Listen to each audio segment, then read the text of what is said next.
growing up, I always remember that big stone whiskey jug up on the mantle. James R. Hogg Corn Whiskey.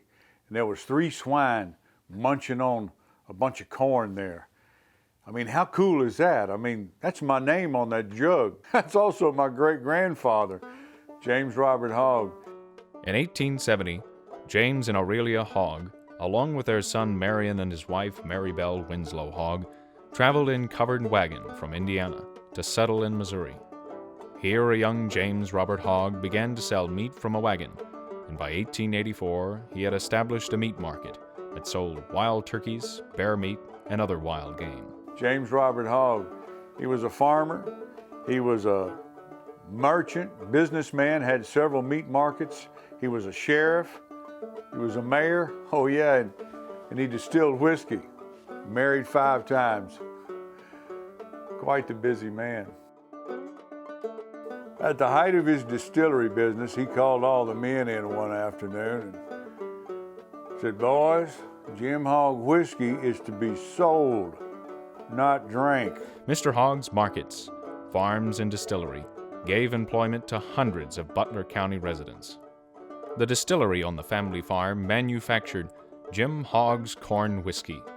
The whiskey was sold in gallon, half-gallon, and at Christmas time, half-pint jugs.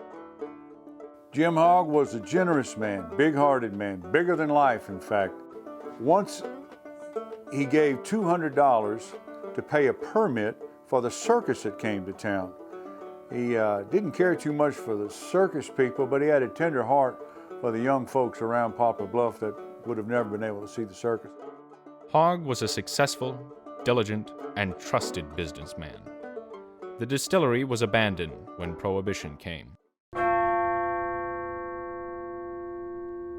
Unfortunately, Hogg tragically drowned in the Black River on July 12, 1934.